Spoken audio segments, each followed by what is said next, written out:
Hey, what's going on? Welcome to the MHFI podcast. I'm Doug Huntington, and today it's going to be a super fun episode. Mr. Money Mustache does not need an introduction, so I'm going to skip it. Pete, welcome today. How are you doing? Thanks, Doug. It's great to be back in your basement. One of my favorite destinations in Longmont. So you turned 50 here recently, and you hit 19 years of retirement.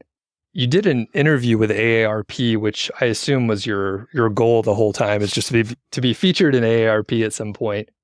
Did they contact you or did you reach out to them? They contacted me. And so first of all, the secret is I'm not quite 50 yet, but I stretched my birthday a bit just because I like to keep people guessing. When you don't want to put too much of your personal information online, but I'm very close to 50. And yeah, apparently I've been in an interview with AARP many, many years ago, like just a super short one that I didn't even remember. So they reached back out and they said, hey, we would love to feature you now that you're officially AARP eligibility age. And I said, okay, yeah, that sounds like a fun thing to do. Are you a member of AARP, by the way? No, but of course I'm gonna be signing up now. Maybe I can weasel a free membership in exchange for that interview. You get great discounts, but it's also really cheap, so people can check it out. This is not sponsored by AARP, but anyway. Yeah, it is good. Probably a good deal if you use the discounts that they have hooked up for you. And I read the digital version, and we'll link up to it so people can check it out. It's a nice interview, good photo shoot, but I'm told that the print version of this has some kind of a centerfold pictorial. Is that true? Well, who told you that? I don't know if the print version is out yet. I don't know if my feature is going to be in it. I hope so, because I think some of the pictures are good, but I don't know. Yeah, we'll try to hunt it down and people look and actually ask people about that. So anyway, one of the things when we were brainstorming this was about some of the topics that sort of typical retired people who are older, usually, what they think about, and then what FIRE people think about, and the things that we're concerned about. So you highlighted a couple of the themes from like traditional retirees, and you sent over a couple articles, some headlines from AARP. So you want to expand on that a little bit? Yeah. I mean, I think it really depends just on the path of your life and your age. So I did a little bit of reading of AARP articles just to see what type of things their typical readers are interested in. And it's stuff like how to find your car in a parking lot if using your smartphone or something like that. And, certain things are changing in the Medicare program. Should you be concerned? And so it makes sense. But of course, if you're in a different stage of life, like the FIRE community, a lot of us are retiring in our 30s and 40s. So we're more concerned about stuff like parenting and school stuff, and health and fitness is probably a little bit more in style among younger generations than in my parents' generation. It wasn't quite as much of a thing. So I think in our FIRE community, for example, you'll see a lot of people who are into like all the health podcasts and books and experiments with nutrition and training and stuff like that. So it's nice to have, the junior retirement community still exploring issues that are more interesting to our age group.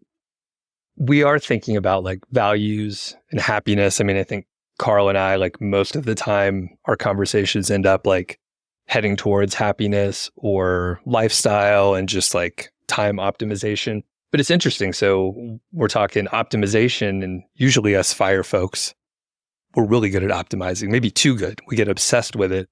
And then it manifests later where it's like maybe a little harder to spend money sometimes. And we're like trying to optimize when we don't need to. We actually need to de-optimize so we can chill the fuck out and just relax a little bit. And, another topic is sort of like spending for values and community, right? Yeah. So I mentioned like 4 or 5 things where it's like happiness, de-optimizing, values, and community.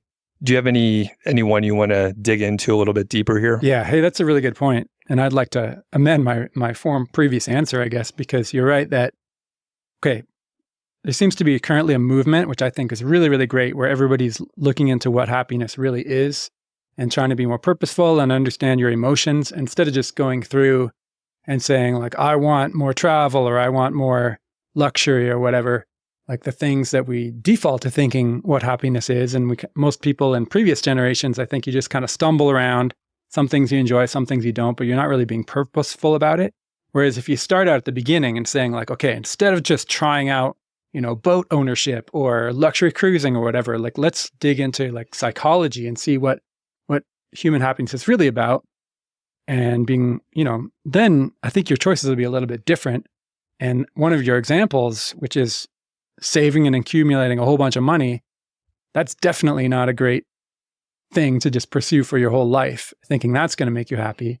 I like the idea of money being a tool to get you your freedom, but then after that, you should really make sure that you're not just continuing to follow that old behavior and just keep stashing and accumulating. And that's been a big thing in the fire community this year, especially with Carl and Mindy and Ramit and the Mad Scientist. Everybody's talking about spending and are you good at spending or are you still being cheap with yourself? And I've been experimenting with that myself. And I'm really glad that this is something that's now part of the dialogue a lot more, because I think it's going to make everybody a bit better to just let go of the scarcity mentality. And yeah, I think I meandered a little bit. No, it's perfect. And I think it's so tough because like the fact that we were saving and optimizing and being efficient, which a lot of us are engineers, not everyone, but we do, we don't like to see waste. Yeah. So once we get that sort of habit dialed in and it's worked for us and we got what we wanted, but now it's like you have to reverse it. So there's definitely some like retraining and you have to look at things from a different perspective. So, okay, tons here, but we should probably keep moving on here. One other thing that you mentioned is just like the health and fitness aspect. And there's been a couple, we don't see each other like every week or anything, but there were a couple stretches where I didn't see you. And I think maybe when some of us went down to the Phoenix area to Culdesac, which we'll talk about later, I was like, dude, what are you doing? You're jacked. So you want to talk a little bit about your fitness routine currently and maybe how it's changed over the last year or so? Well, I've always been into this stuff since I was a little kid, I thought I wanted to be a big, strong man. So I had like many young people of that era, and you watch the action figure movies and, the Arnold movies and everything, and like it kind of inspires stuff. So that was like always the background. And then later I got into it for better reasons, I think, which is you're getting older and you want to maintain functionality and not have a bunch of health problems that are self-imposed. So I've always, biked and weight trained and walked and everything like that. And I think I just decided over the last year to make it a bit of a higher priority instead of just like putting workouts at the end of the list of daily activities. I kind of put it at a higher priority and said, well, it doesn't matter if you get your other tasks done, the workout is the most important. And then also when I was living in this cul-de-sac, the neighborhood that's named Culdesac in Arizona, which we can talk about later, they had a really good gym on site. And I had like maybe a bit less interesting social life than I do here in Longmont. So it made it even easier. Just walk over to the next building and do these great, huge workouts every day. And then, just eat really well at the same time. And then that has stuck ever since. And because I also have a gym at my house in the garage and it's really good. And yeah, I think just making it a higher priority is especially good the older you get. And that's one change that I'm glad I did. Okay. And then a couple very specific questions, like how many days per week do you work out? And do you log everything? Do you track and make sure you're making progress? Well, the answer to the first one is every day, like just 7 days a week, do some weights, because I find as soon as I take a day off, then I kind of forget. And it's easier to just do it every day, even if you have to scale back in order for the body to be able to keep up with recovery. It's better to do a smaller workout every day and just work your way through the body parts instead of saying, no, I only work out 3 days a week and then I work out harder. And then I don't have, like specific goals and program, and maybe I should, but I just have a journal on the desk that's in my garage that's next to the weights where I write down what I did. That encouraged me to do more because I could say like, oh yeah, I want to be able to write down the big numbers of working hard, and I give myself lots of exclamation marks. Okay. And like thumbs ups and stuff. And as long as I do it consistently, then, I do a good job and work hard. Okay. And then final question around this, we could do a whole show on this too, but your protein intake. So a lot of it is around diet. So you're working out hard, you're consistent. you enjoy it, you're in the gym, pretty much every day. What does your diet look like? I think it's just the pretty basic whole foods diet. So an omnivore, and I try to eat as much protein as I can in a practical sense, which still ends up being just the recommended amount, which is like 1 gram per body weight pound. So but basically for me, it's like 185 grams of protein a day is my rough guideline. So I just pretty much eat as much protein whenever I can. Like that includes the yogurt with protein powder like mixed in there, plain yogurt, because otherwise the numbers just won't be high enough. Right. And, like occasional, lots of chicken breasts and lots of like grilled stuff. I kind of grill every day. Okay. Got it. Okay. Let's move on to some of the retirement stuff. So you have been retired for 19 years. You retired just before your 30th birthday. Just before my 31st birthday. So 31st. 30. Okay. Then, which 30, is why okay. it's Got 19 years rather than 20. Okay. So long time. You've definitely been retired longer than you were working, right? So do you have any specific reflections on being retired, especially at such an early age where basically none of your peers were doing that? They thought you were crazy for the most part. That part is true, yeah. I think it's definitely the best thing that I ever did in my life. Well, that and moving to the US in the first place, which is something I did when I was 24 years old. And it was quite a leap for me because I moved here by myself. And that turned out to be amazing from Canada, because I think my life has been a lot better here in Colorado than it would have been in Ontario. And then the second best thing I ever did, which allowed me to do so many other things better, is just, quitting the job and having the freedom to start a family. My job as a dad, which has been amazing.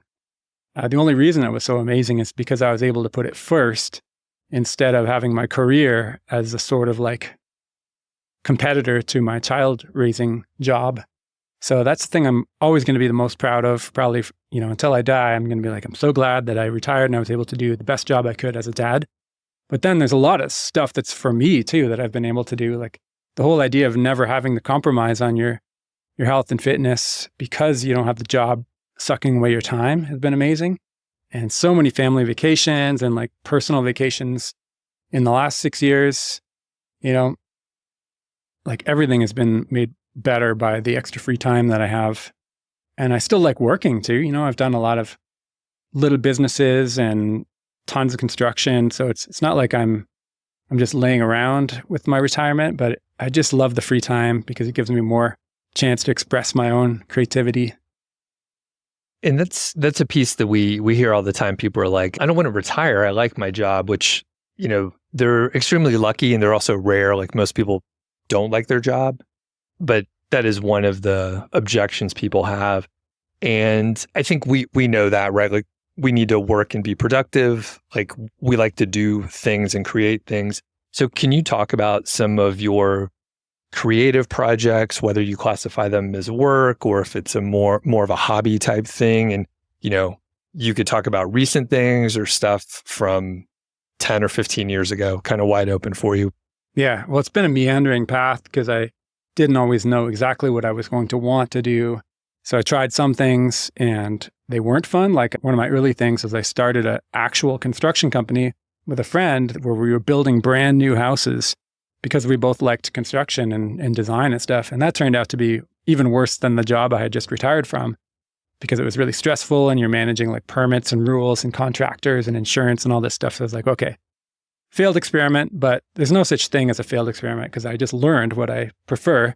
And ever since then, I kept the part that I do like, which is construction and carpentry and design, but I did it without the company and the big, overhead of making entire houses. So I just work on renovating houses for myself or for friends, or sometimes we've done pretty major stuff, like building entire new places, but it was kind of like out of an existing house. So I didn't have to deal with the parts that I didn't like. And so that's been really great. And of course, becoming a blogger is one example. There's a child raising thing that I mentioned that's probably the biggest. And most recently, since 2017, is co-managing the headquarters co-working space with Carl, our mutual friend, and Mindy and our other friend Bill. Like that part has been a super random, like silly. We just did it on a whim, but it turned out to be one of the best things that I ever did. And I never would have tried that while also having a job because I would have thought it would be too stressful. And for me, it would be. I'm very much like a single tasker, not a multitasker. So I like to have enough space to do the things that I'm committed to and not overcommit. What's so great about the co-working space? Well, the co-working space is great because it's become a friend harvesting machine, which is what I joked about it was going to be when I first started it. But it's just a really, really great way for everybody who's a member to just meet a bunch of new people and get closer and closer to them. And I love when people are friends, like without even me being involved. Like I just love to hear that people met at the HQ, or, that there's an event there that I didn't plan just because it has a life of its own. Or, for example, I'm involved in a little music group now. It's a jazz trio where I'm getting to play bass with a friend who's an amazing piano player and our other friend who's an everything player, but he's doing the drums for our trio. And so we're practicing a couple songs that we're going to, present at an upcoming party at the headquarters. So all that stuff is examples of why having a community group. The headquarters is disguised, it's labeled as a co-working space, but it's really more of a social club that just has the option to work there during the day as well. Okay. Yeah. And I was going to say, I met most of my friends there at the co-working space. So thanks for putting it together. And thank you for same thing. Like it's really, really valuable. And the caliber of people that show up there is just really nice. And yeah, I really have no complaints, and we just got to keep it going, and it gets a little bit better each year, and that's also great. So you mentioned the construction company, and that was a full-time job, basically, I suspect, right? Because you were building houses and doing stuff. It was part-time because I already had our baby was born. Okay. Who's now an 18-year-old. So I'm obviously not going to prioritize this hobby business over child raising, but I still felt like it was pulling me away, and that's why it wasn't compatible with my retirement. Got it. So kind of related. So you operated with the 4% rule when you retired. You were like, okay, we have enough. We could retire from our jobs. Have you had to tap into your retirement savings? And you could sort of mention in 2008, you had the newly built house from the construction company, but you couldn't sell it. If people remember, the market was a little bit in trouble back then. Yeah. And you rented it out for a while. So you were kind of in a much different situation than you probably expected a couple years before. So have you tapped into, your retirement savings and used and executed the 4%? Yeah. Although it was very chaotic and not all that organized. So first of all, during those early years of retirement, before I was a retirement blogger, I didn't really know about the 4% rule by that name. I just kind of thought a fixed amount of investments should be able to fund your lifestyle, and we probably have enough. Turns out we were roughly following the 4% rule without realizing it. But then in order to start the construction company, I actually sold a bunch of my index funds and used them to pay for the construction of this house. So it was like transferring assets from one category to another. Mm-hmm. And then the idea is we would sell the house and make a profit, and then I would put it back into the index funds. But for a while during the housing crash, I was forced to rent out that house instead. It was actually the second house we built. But so anyway, it was a different form of the 4% rule because we had a house that was worth let's say $500,000 at the time. And I was renting it out for $2,500 a month, which I think is $30,000 a year of income. So that was like a 6%, which isn't a very good ratio, but it was still 6% of the capital was coming back to us in the form of income. And we were living off that for a number of years. So it was still a different form of retirement living, but it just wasn't the one I chose because it was like a little more stressful. And then we've had, my former wife and I, we both had part-time jobs at different times. Like she used to work and, do some accounting and marketing work sometimes. And, this is the thing that happens with a lot of people's retirements, though, early retirements especially, is like you just try a bunch of different things. And very few people are just like, okay, I quit. Let's turn on the income stream from the 4% rule. And then I'm just going to sit back and watch the checks come in, right? It's very rare that people are dynamic enough to retire early, but then so sedentary that they're not doing a bunch of cool stuff with their life afterwards. So, the 4% rule, I often say, is just a guideline to give you the courage to quit your job. And then you go ahead and live your life and then see what happens. Okay. You were on the Tim Ferriss podcast in 2017, and I think the title was something like Living on 25 to 27,000 per year. And of course, that was a few years ago. Inflation would make that more.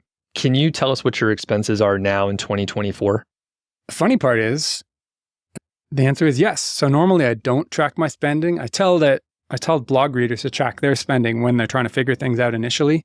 But afterwards, because I know there's plenty, I don't do it. However, I just went back and redid it. So I added up all my expenses for the past year. I just happened to do that a couple weeks ago. My spending has dropped, even though I'm trying to spend more. I'm getting ridiculous with like my car, I have a nice car now and spend more on restaurants and travel. Yeah. But even so, I added it all up.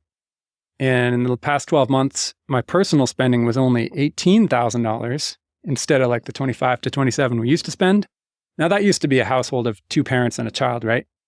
So now we have 2 separate households because we're not married. And so I'm just responsible for mine. My house is a little smaller now. But it still surprised me. I thought I'd be like in the 30,000 range. Mm-hmm. And then if you include all my business spending, because I have the business that owns the blog and the construction company, and then I went through all that, and there's like an additional $9,000 that's debatable, that's like benefits me. Like, for example, I love construction. My construction company buys all the tools so I can do construction. So there's several $1,000s of that. So that was about $9,000, including the business-related travel and other things. So if you really, really add everything up in the most pessimistic way, then maybe my spending is like $27,000 these days. But that includes property taxes and like, actually I have my spreadsheet open here. I'll just read out a couple things just because they surprised me. So when I sum it up, my restaurant spending was like a full half of my grocery spending. It was like $6,000 on groceries for me and my son, $2,500 for just restaurants, $6,000 for travel. Wow. And then my utilities, $2,000, another $3,500 for Amazon stuff, which is probably like gadgets and tools and construction materials, some of it. And then $3,500 is my health insurance premiums, which is like a direct primary care doctor. And then this Sedera health share thing, which is like a catastrophic health insurance alternative. And then my car was actually quite a bit because I had overpriced insurance for the past year, which I've since fixed. So that was like $3,200 on car expenses. Okay. Even though I don't have to pay for gasoline, it still added up. So it's kind of funny how even with this crazy stuff, I still ended up under $30,000. Yeah. It doesn't sound like enough, but I'm trying, man. But you seem happy. Yeah. I'm getting ridiculous. So side question. So you bought a Tesla in the last couple years. People could read the blog article and check out the craziness of the internet and the comments there. But that's another story for another time. So you obviously spent money on the car. So how do you factor that into your expenses? Do you like spread that out over several years? Because it was like you got some good cash or the tax rebates, but it's still like $30,000-$40,000, right? Yeah. If you include all the tax, sales tax on the car, but then subtract the tax credits, I still spent like $45,000 on that car. That was more than 12 months ago, so it didn't show up in this spending. So really what you should probably do is count the depreciation of the car each year as my spending on the car. So really, I guess you'd add probably like a $3,000, $3,000 to $5,000, because the car is so new, it's in its fast depreciation stage. Right. So that's a good point. Okay. Yeah. Obviously, like.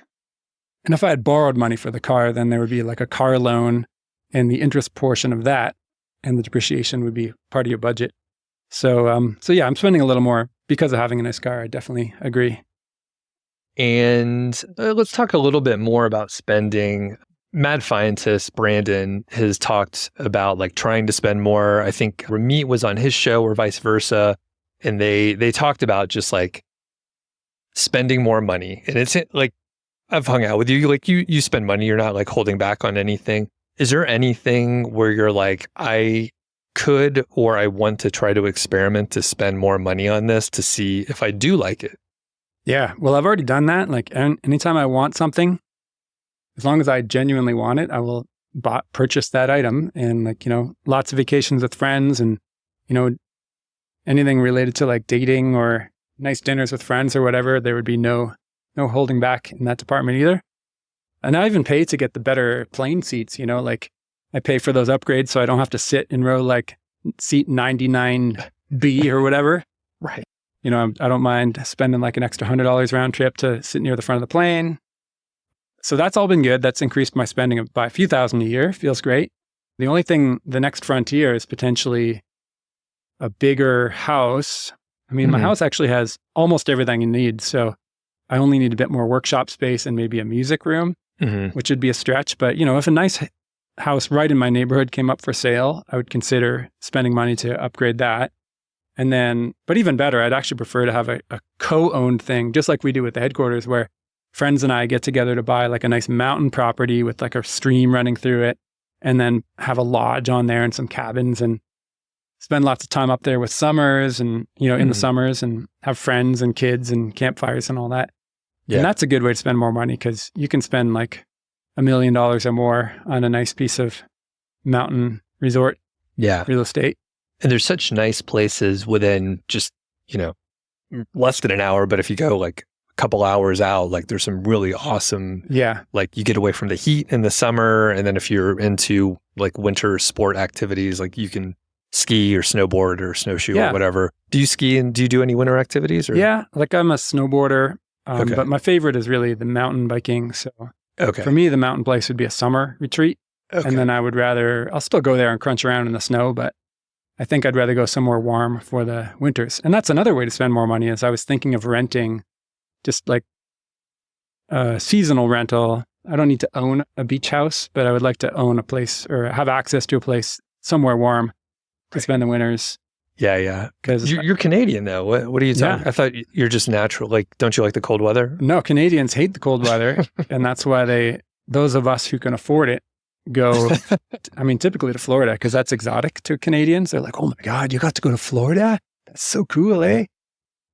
But yeah, anywhere. I had a great time being in the Phoenix area last winter, and I really, really enjoyed the weather there. And that taught me that there's just no need to endure winter if you don't have to. Yeah, we've thought about it too, to just like rent a house for like a month or 6 weeks, like in San Diego or something like that, and just get out for the coldest part of the winter, and then get somebody to shovel the snow, the occasional snow that we get. It's usually not too much, and then it just melts away. So. Yeah, right.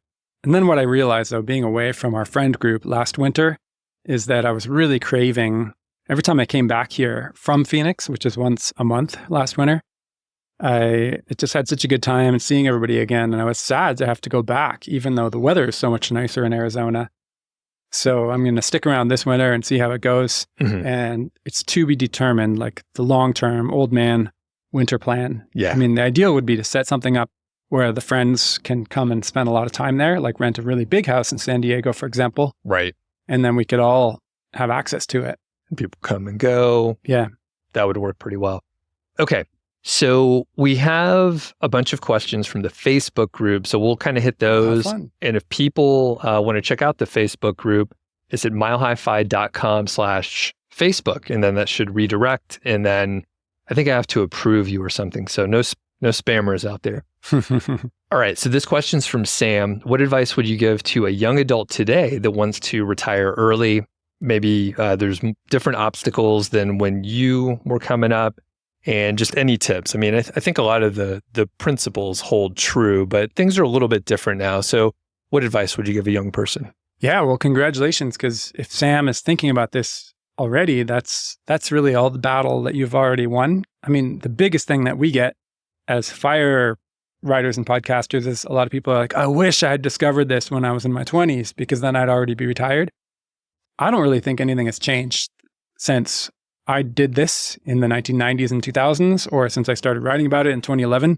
Like the same idea is just there, which is earn your paycheck, try to increase your income if you can, do a good job at your job, and then just don't blow all the proceeds from what is probably a pretty good salary, and just streamline your life. Like make sure your vehicle choices are reasonable, live close to work, ride a bike, don't spend a ton on $15 martinis after work. And it's just by changing the default American mentality, which is extreme inefficiency, it's pretty easy to cut your spending by half without even having your lifestyle look all that different. it's only when you're trying to cut by 90% or something that things really look extreme, and you're living in a trailer and, just entirely dumpster diving type stuff, which you don't have to do. I mean, you can do it if it's fun, but you shouldn't do it if it's not fun. You should just go for like the middle class with some thoughtful spending. And that's the American dream, I think, because in this country, the incomes are high, the necessities are cheap. And then beyond that, you can spend as much as you want. So it's kind of like a really nice you have a lot of options here.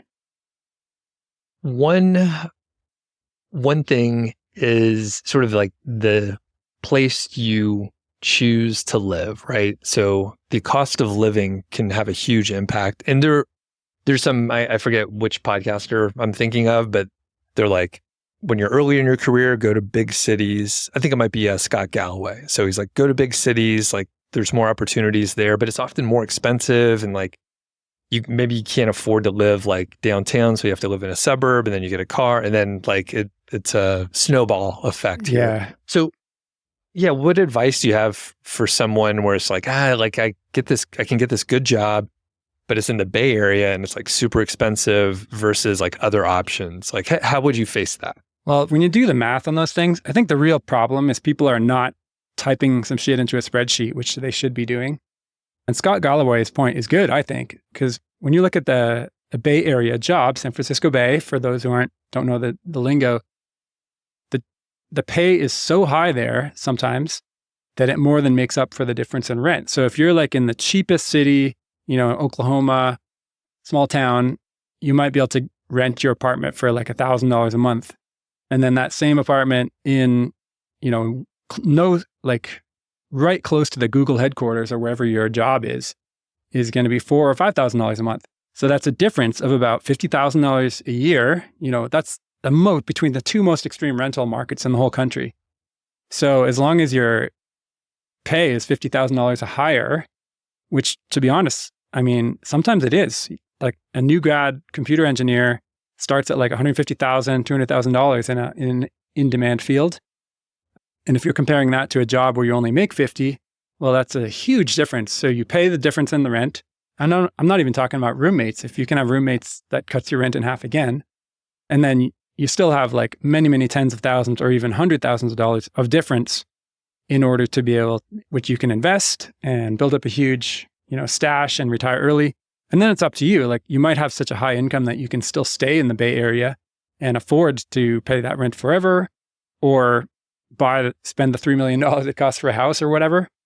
Okay. So yeah, it's crazy that the incomes go very high in the US, but usually you're not saving money by commuting 45 minutes each way. A lot of people think, oh yeah, my rent is $500 cheaper and my gas is only like $250.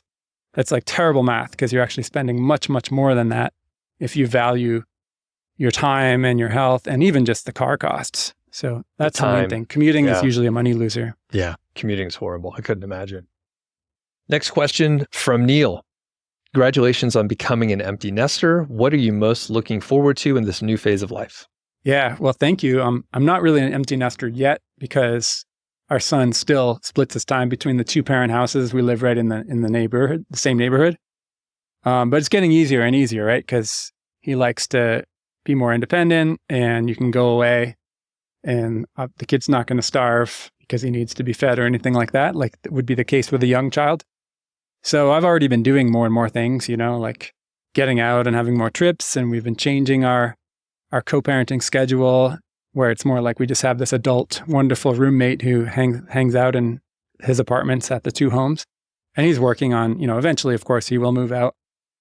But it's already great. I just have more free time, and I love having my son around because he's great company as well.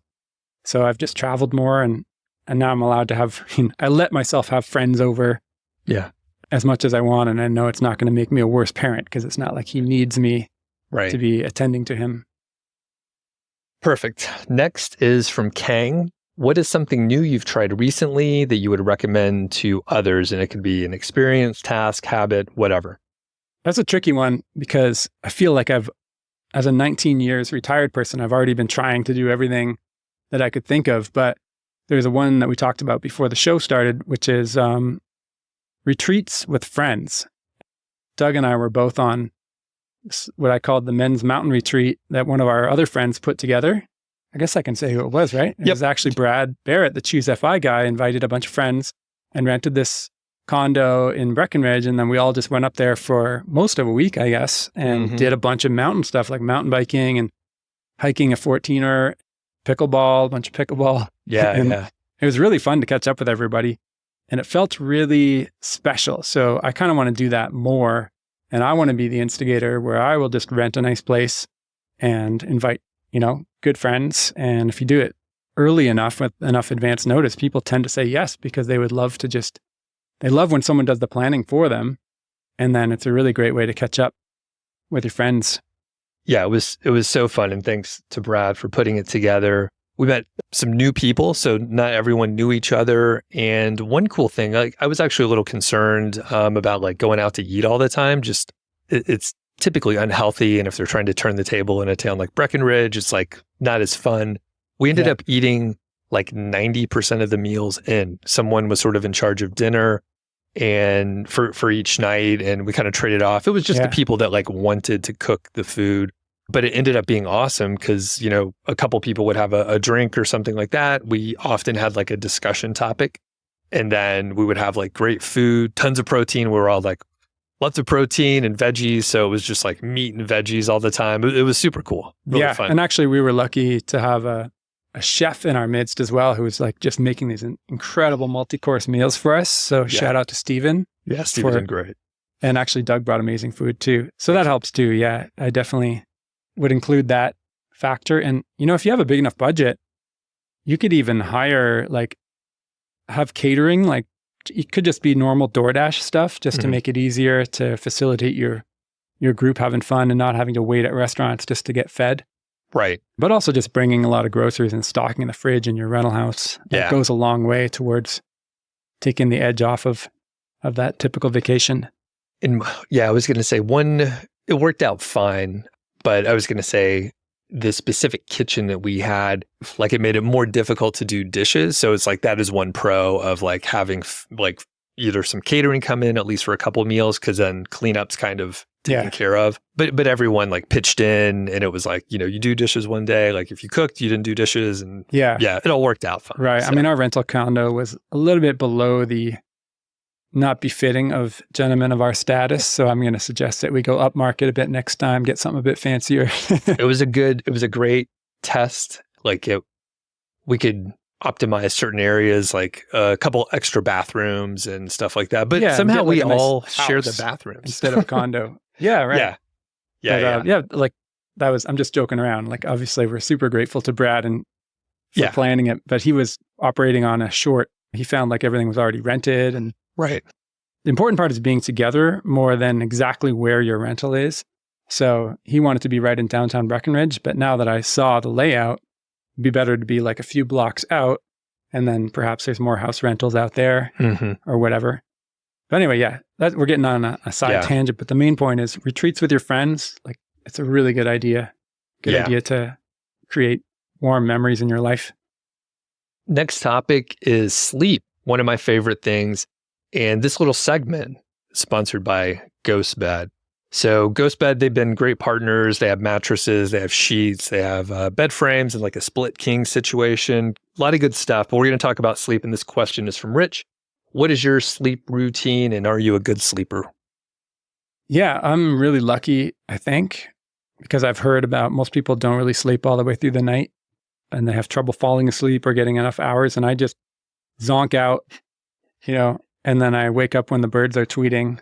And I go to bed early, before 10 o'clock usually. Okay. I did read these books from The Sleep Diplomat. Matt Walker is a good example.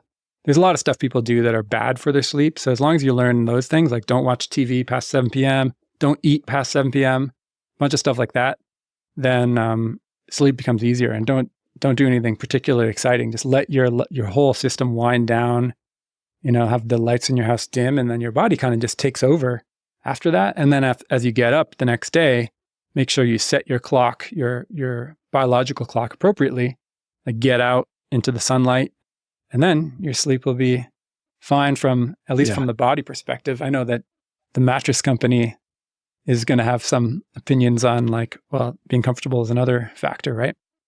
Yeah. And I'm going to force you before you leave to lay on a ghost bed, but you don't have to say any opinions about it, but you're going to check it out. So one thing that I started doing, and I think you do this as well, I started wearing an eye mask, critical in the summer. Like now we're in the fall and the days are shorter, so it's not as important. But do you wear a sleep mask? Oh yeah, I forgot. I definitely do all that stuff too, because I'm very easy to wake up. So I like to be in a complete, princess bubble. I have the full eye mask and I put earplugs in. Even if I'm in a perfectly dark, silent place, I still do that just because psychologically my body knows that I'm not going to be interrupted. So therefore it's not worried about waking up, and therefore I don't wake up and I fall asleep more quickly. So it's like maybe a little bit high maintenance, but well, since I have the option, I just use those things, and it definitely helps because you don't even want like any light hitting your eyelids when you're asleep. And the best thing is about early retirement is you're also never using an alarm clock to wake up. And even people with jobs should be careful about this. You need to change your sleep schedule so that you go to bed early enough, so that you wake up early enough, so that you never use an alarm clock. That's the most evil, terrible invention. Like, why would you take the most important bodily function, which is sleep, and then cut it off artificially? Right. Like, that's the stupidest idea. That's just like injecting a little bit of poison as your way, every day. This reminds me to the Breckenridge. We had a little argument, Pete. Oh, Do you remember this? So I do. We're going to hike a 14er the next day. It's called Quandary. And I was like, from a mountaineering standpoint, we need to get it out there early so we can get down early. I think we should wake up at fucking whatever. I was like 4 o'clock. We should leave at 5. We should be hiking in the dark. And what was your response? My response was no. And it's because a hike is supposed to be fun. And what's the point of like doing something not fun in order to have fun? Or destroying the fun of the activity. And then of course we got lucky. First of all, we were really close to the mountain, so we didn't have to like travel far to get there. So there's no need to start that early. And when you look up at the specs of the mountain, it wasn't that long of a climb. So all you need to do is be off the mountain before noon to avoid thunderstorms. So when you do the math, there's no need to start that hike at 5 o'clock in the morning. And through some heated debate, we worked it out, and I was like, you know what? You're right, Pete.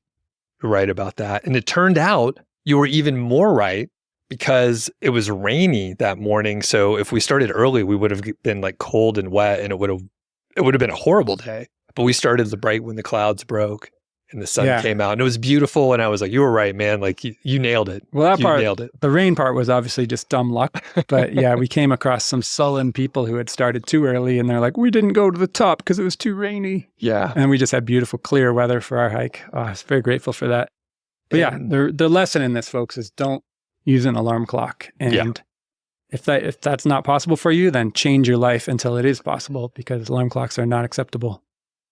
So thanks to GhostBed, they have a 101 night at-home sleep trial, so you could check it out and see if you like the mattress, and then figure out what to do if you don't for some reason. They have many different mattresses. You can save 50% with the code MileHiFi at checkout. So as we're wrapping up, we'll kind of do some rapid fire because we have quite a few questions left. So we have Katie, who is at Camp Fi that we were at earlier this year. And you mentioned that you consulted with someone who wanted you to review their retirement plan. So have you done more of these consultations, and what have you learned from the experience, if so? Oh, yeah. Okay. So just to fill in the listeners here, I tried one paid coaching session just because I've never done anything, in that sense. I always just did free advice or blog articles that are like a case study. So I accepted one, like, I guess you could say client, and it was this guy who gave me his full financial details and asked like, am I on track to retire, and should I make any changes? And I found that to be really, really fun. And I would like to do it again, not so I can make money, but just so it can, because it feels useful to like just kind of really dig into it with somebody.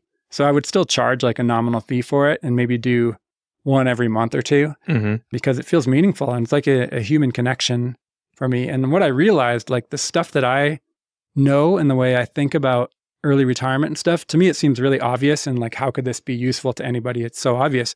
But the more people I work through their situation, the more I realize that, maybe I do have something to offer, because like the big soup of numbers. Like I can pull it apart and make it simple and then give it back to the person and we talk it over. Then they're like, oh, well, thank you. I didn't realize it was so simple. So to me, it's nice to know that I have that skill that is kind of rare and I want to use it more and help, it's really fun when people can have a better life because of it.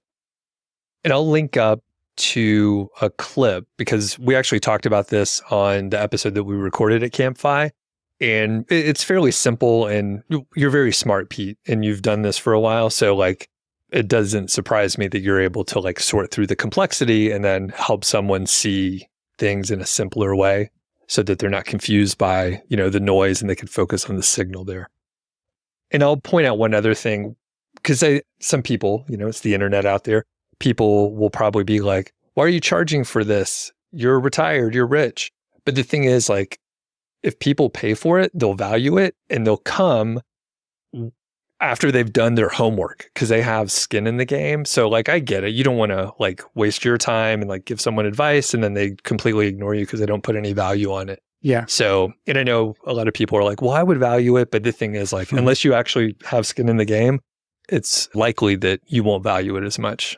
Yeah, it's fine. Like it's nice to have a little filter and I just find it fun. I find it fun when we make it more like a little bit of a transaction. Of course, I've only done it once, but right. I would still charge in the future for my coaching service. Do you have, if someone is interested in that, how should they approach you? Well, I haven't decided when to do it. So I'll put it on my blog. Like I'll put it into an article or something and provide a link that people can schedule it if I decide to do it. I haven't fully decided because I just, it's holiday season. I got some fun stuff coming up. I don't need any work right now. It sounds a lot like work. Yeah. So, so keep tuned into the blog and you'll post it if it comes up. Yeah. All right. This one is from Andrea. She asks, you mentioned you want people to build new towns like Longmont. Do you have any thoughts on where the quote next Longmont might be given how expensive it's become? So yeah, it's kind of expensive here in Longmont now. Yeah. Well, it's an interesting question. So I don't think Longmont where we live here is particularly special. Like it's special for us because we have a really amazing, huge group of friends here and it's growing and we got the headquarters. But the town itself is just like a normal American city of 100,000 people. Like it's not particularly bike friendly. They keep expanding the roads. There's like these major sort of 4 to 6 lane, what I call super highways running through the town. And there's like no traffic enforcement. So it's a bit of a Mad Max zoo, but that's actually kind of interesting because if you can still bike and enjoy your life here in Longmont, like I still do 99% bike transportation. I biked here to get to your house. Then you can do it in most American cities. And I've always done this, like wherever I live and in a bunch of other countries too. I just bike around cities. I remember doing it in New York in the winter with a friend and we totally got around. It was way faster than the taxis and even the subways. So most people just discount the idea of anything other than car transportation as an excuse. And you can still do fine. And the reason is because the roads you're on with your car are not the same things you're going to be taking with your bike to get around. So of course, when you're on the big car roads, you're like, oh, this place is so bike unfriendly. You'd just get mowed down. But you wouldn't be on those same roads with your bike. There's always another way to get somewhere. Okay. So yeah, I wish Longmont were a bit more pedestrian and bike friendly. And there's some people in the city council that genuinely care, but man, we could do much, much better. Yeah. I really admire people who work as advocates to try to get their towns to improve a little bit.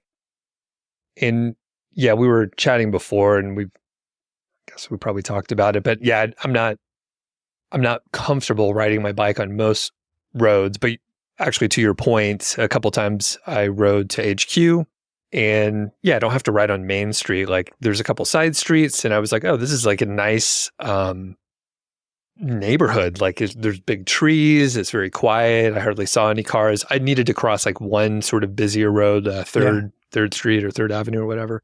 But other than that, yeah, I was like pretty much in neighborhoods.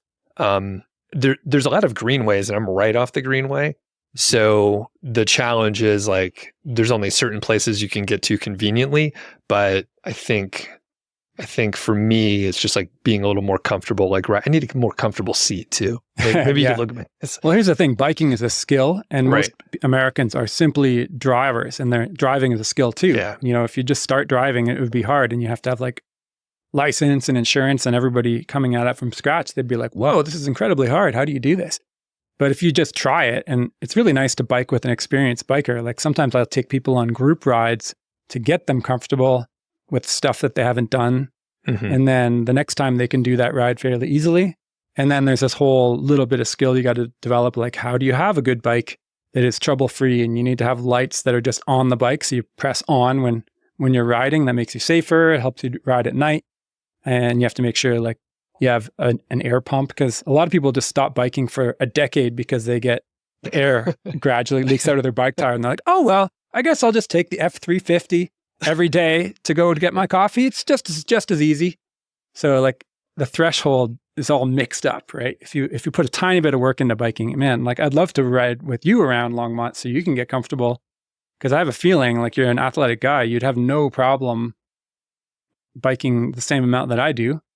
It's just that you're not in the habit and I'm in the habit. Yeah. And it's just, well, I was going to say the other thing is, did you ride your e-bike over today? Is that right too? I did, but just because I was in a rush. Okay. Well, I was like that would help a little bit too. Like for longer distances, I'm like, you know what, I don't mind. Like I'm not in a rush, but at the same time, I'm like, all right, is it going to take like an hour to ride my bike over there? Or is it like 20 minutes? So I totally recommend that actually. If someone's not an experienced biker, just start with a pre-made electric bike from any of the manufacturers. Like the brand Electric is one, or Rad Power Bikes is another one. Ride One Up is maybe the best. Okay. Because then the bike is all set up for you. It's got lights built in. It's all high quality. It's usually pretty durable, tires and everything, so it'll never get flats. And it also gives you a boost whenever you want it. So it's like a car, but you don't need a license or insurance. And then, I think that's really, really great. E-bikes have changed. They didn't really exist when I started riding. Now they're just everywhere, and they outsell regular bikes, and they outsell cars, even in the United States. Whoa, that's crazy. So definitely just to keep it simple, look for a Ride One Up brand e-bike. Okay. If anyone's looking for a bike, or I'm not sponsored by them, but or go to a bike shop and they'll have some good ones too. But usually for like $1,000 to $1,500, you get something that will outperform a car in terms of getting you around town, and you're going to get in shape and have a happier life because of it. Next question from producer Chris, and Chris has a blog. We'll link up to it in the show notes here as well. He's just getting started, so check it out. There should be some more stuff coming soon. So what are your thoughts on the Culdesac model, and have you brought any ideas back to Longmont from your time down there? Yeah, that's a great question. So I spent 4 months last winter living in this experimental new apartment complex that's bills itself as a car-free community or even a town. It's kind of nice. It's set up like a campus, and they're still building it. But the idea is that most of the people who live there don't have cars, and they have very minimal parking. And the idea is they give you an e-bike as part of your lease. And it's also right on a light rail station. And there's also like a really nice car share system built right into the neighborhood where you just walk up with your phone, these nice electric cars, unlock, and you just drive away. So you really do have a car, but you just don't have to pay for it other than the super nominal hourly fee, which includes like the free electricity for the car. So that's a really great model. I think every apartment complex and neighborhood should be built that way. It doesn't have to be as hardcore as Culdesac, which is very anti-car, because it's like part of the fun ideology there. They're like, we're going to beat the system. But the real idea is just like, let's make things a balance where it's not entirely assuming that you're going to drive for 100% of your trips. In exchange, you get a lot of the space back from what you would have wasted building parking lots and parking garages just to house these things that we don't really need to have as many of, these cars. And Culdesac is really beautiful, and I'm really happy that they're fighting to do this new thing. It gets a lot of positive news coverage because of it. So what do I bring back from my own life? I think it's not really going to change the way I do things. I just like the idea of supporting projects like that. There's a new one that just got announced called Esmeralda. It's going to be in Northern California, like way north of San Francisco. And that will be a car light rather than car free neighborhood. But it's another great thing. Like the more of these that get thought of and built, the more it's going to get into the public consciousness. And then I just want Americans to realize like a car is a great thing for certain uses, but it's not a useful thing for like going to Starbucks and going through a drive-thru or whatever. Like cars should be for intercity fun trips, to go visit your friends or go out on a hike or whatever. And we had a great time when we were in Culdesac. Everyone was super cool, and it was, great for you to host us down there too. So a lot of fun. A few of us went down there. Sort of observation. There was another question kind of related to, Longmont and like having a walkable town and all that. So where I live, so I have an F-150, and we talk about it in the Soundcheck. People can listen to it. It's a V8. It's the worst thing I could do. Mm-hmm. I'm sorry, Pete, but I bought it a long time ago. So it's never too late to ditch your gas guzzler. There's a MMM article with that title. So the thing is, I hardly drive. So the rec center I could walk to. There's a bunch of retail that I could walk to. There's a Costco that I could walk to as well. Although it's hard to carry back a lot of stuff. I need a little cart. That's why you need a bike trailer. I need a bike trailer. There's MMM articles on that too. Carry 100 pounds of groceries like it's nothing. But I think like the place where I live, if there was a grocery store that I could walk to, like if there was a Trader Joe's like over there where the old Bed Bath & Beyond used to be, like that'd be perfect because I could just walk everywhere and I hardly drive. So even though I have this monstrosity truck that's way too big and I don't need it, but I'm walking most of the time. So it's like, I wish, like I didn't get that feeling from Culdesac because there wasn't a grocery store right there. I think they were replacing it. Like it was moving out and coming in. They have a new one on site now. And that's a key thing for reducing people's perceived need to drive. Right. But the thing is like bikes are just as fast as cars. They can get around cities like really, really fast because they're not subject to traffic and they can go 30 miles an hour if you have an e-bike and stuff. The average speed of a car is like 15 miles an hour when you're going around a city. Yeah. So there's no compromise on speed. The thing is, a lot of people think it's either walking or car, but walking is extremely slow. Like it's nice, it's luxurious, but you don't walk somewhere if you're in a rush. It's just so slow. Like at least get into running shape, which you probably are already. Then you can get there pretty fast. It's like 2 to 3 times faster than walking. But why not just have a bike? Right? Because otherwise people take their cars, which are not really all that useful. The Costco parking lot is terrible if you're in a car because you're just waiting behind these like super slow drivers that can't even back out of their spaces. Yeah. Whereas with the bike, I just go, just cut through that whole insane hellscape, lock up my bike right in front of the door, go in, get my groceries, chuck them in the trailer, and then I'm just gone before. There's probably people who are still halfway stuck out of a parking space, in the entire time it takes me to get my groceries and get home. That's how insane Costco parking lots are. Man, you make biking sound so fucking sexy. It's, it's just because driving is just so fucking stupid. Like, like not all of it, but driving, like when I see drive-throughs, that is just the fucking most stupid thing that I've ever seen. And that happens even right in Longmont. Like there'd be 20 cars. And they're waiting at the Chick-fil-A or the fucking Popeye's chicken. Yeah. And all I have to do is stop and take 10 steps and get their food and then they're gone. But instead they'd rather wait on their asses for half an hour to do that same thing. Like it is so insane. So I can't even believe these people have the intelligence to operate the steering wheel and the pedal if they're not smart enough to figure out like you could get out and get your chicken way faster. Well said. All right. Question from Kyle. What are your thoughts about the connection between the FIRE movement and environmentalism? Have you transitioned to socially responsible investing now that there are some low fee index funds for that?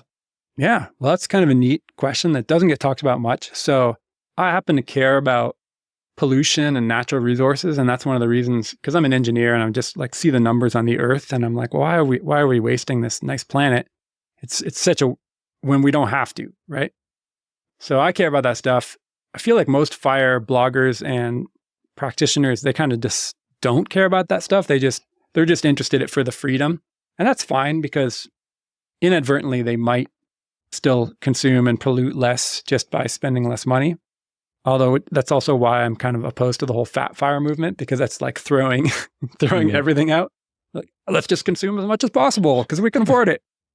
To answer the second question, I think, the socially responsible investing is kind of a mixed bag. Like it's not all that, doesn't work all that well, but it's probably better than nothing. And I wrote a blog article about this. I think it's called like, ESGV investing, is it also more profitable? And so it looks into, if you just buy the Vanguard fund that has the ticker symbol ESGV, if you choose that instead of the normal one called VTI, you'll own slightly different companies, right? You'll have like no oil companies, and instead you'll have a bit more tech instead. That's basically what it boils down to. So you might be making a slight difference. I happen to buy ESGV most of the time nowadays, and it's slightly outperformed the overall index since I wrote that article. And that's mainly because of like AI and NVIDIA and stuff like that. Like the tech sector's had a big boom, the oil sector has not. You know, in some other time period, the opposite could happen. If you care about it, I think it's a fine thing to do. Just, there's also like some controversy around it, and people are like, oh, ESGV is woke and it's all, you know, like it's, and then in a way that might be a good sign, because I feel it's like a reaction from these other companies who are now getting less investment. And so they decided to target the ESGV people as being these, you know, these terrible liberal tree huggers or whatever. Yeah, I'm mildly in favor of it, but it's not the perfect way to do it. I think even better is just to, you know, consume less fossil fuels yourself and make changes in life so other people do the same. And yeah, we can go on, because I have heard people say, and maybe even from you, like you're really blogging about like environmentalism and just like conscious consumption, and you had to trick us by writing about personal finance. Yeah. Okay. Right. So. I mean, it really is a win-win. You get a better life. Yeah. If you spend less and consume less, especially less polluting stuff. But yeah, it is also a thing that would save the world if we all did it. Last question from Rakesh. How do you maintain your composure when it seems like everything around you is falling apart?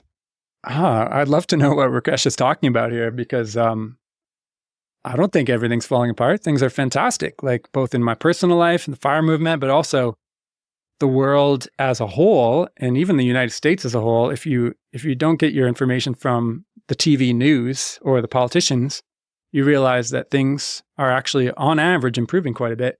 So I like to look at things like gapminder.org. That's one website that tracks like the world well-being, things like childhood mortality and average life expectancy, and the number of people living in democracies versus dictatorships, and number of percentage of the world's population killed in violent conflicts. Like all that stuff is getting better over time rather than worse. And that's really, you know, what the most you could hope for as the human species.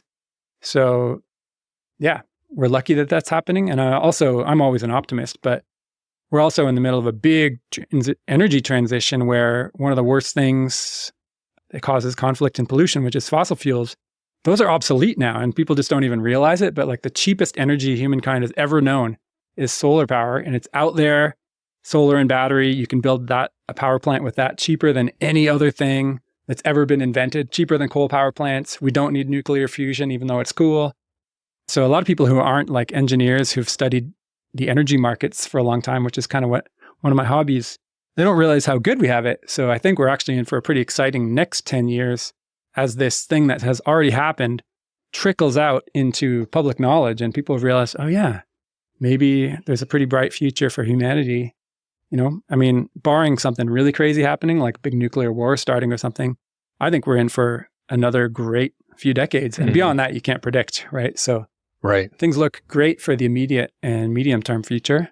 So it's easy to keep my composure in that sense, Rakesh. But furthermore, even if the world were going to the shitter, there's no point me worrying about that, because I still have only a choice of what to do with my own life. So I'm just going to make the most of what I do have control over, which is biking over to Doug's house to do a podcast. That's fun. And after that, my son's coming over to my house and we're going to have a fantastic afternoon. And, you know, then we're going to go for a walk in the forest. And that's what human being alive is really about, is making the most of your days and not worrying about stuff you can't control.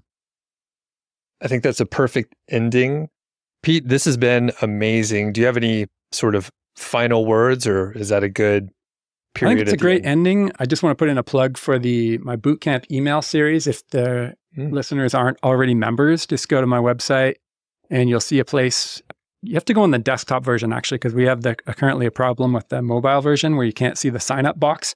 But go to mrmoneymustache.com, join the boot camp. You'll get the 52 weeks of once a week useful emails on all the best stuff that I've written over the last 10 years. And that's kind of my main way of sharing with the world right now, unless you're hardcore and just want to read all the 500 articles, which is even better. Right. But that's all I ask from people. All right. Well, thanks, Pete. And yeah, I think we should be able to maybe convince you to come back on and, well, convince me to get an EV or something like that. I don't know. There's a lot of topics we could jump off to, but it's been a pleasure. Yeah, we'll link up so people could find all your stuff. Sounds good. Thanks. Thanks for listening to the show. That was the Mile High 5 podcast, and I'm Doug Cunnington. If you dig the show, please do 3 things for us. Number 1, tell a friend, a family member, an enemy about the show. We really don't care who you tell. Maybe forward them a specific show that you know that they will like. It's the single most helpful thing that you can do to spread the word. It's like giving us a virtual high five, and actually we don't give high fives in person, so the virtual kind's pretty good. And more importantly, your friend or family member or even your enemy will appreciate the fact that you were thinking of them. Number 2, make sure you're following or subscribed on your podcast app, Apple Podcasts, Spotify, Overcast, YouTube, whatever you're using, and that way you won't miss a show. And number 3, please leave us a rating and review. We read them on the show occasionally, and you might hear yours out there on an upcoming episode. Quick disclaimer, this show is not financial or legal advice. I'd actually be surprised if it sounded like it.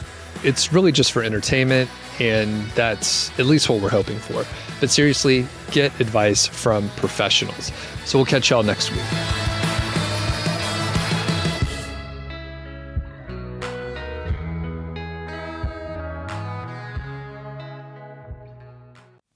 Before I send it to the sound check, I have a quick message from our friend Kristen Knapp. So I'm going to roll that and then we'll do the sound check afterwards. And thanks for checking out this episode. All right, I'm on here with Kristen from 5 Friends Travel. Kristen, you got a trip coming up and it's kind of limited. So can you tell us about it? Yeah. So I launched this just because I love to travel and I love hanging out with 5 people. So I thought, why not combine my 2 favorite things, right? So I've created this way for the 5 community to travel together, to see the world together. And my very first trip is going to be to Portugal in April. It's 6 nights and it is launched. We have 6 spots left. If you want to learn more about it, you can go to fivefriendstravel.com. You can sign up for my newsletter there, which will, give you updates and also let you know when more trips launch. And also, I will just give you a quick little foreshadow here. We do have some more trips coming up. I'm working on putting together maybe a 10 or 12 day trip to Morocco for fall, thinking October 2025. And then already launched, because they sell out early, a December 2025 European river cruise to do the Christmas market. So I know a lot of people are excited about that. It's a really special thing. Very cool.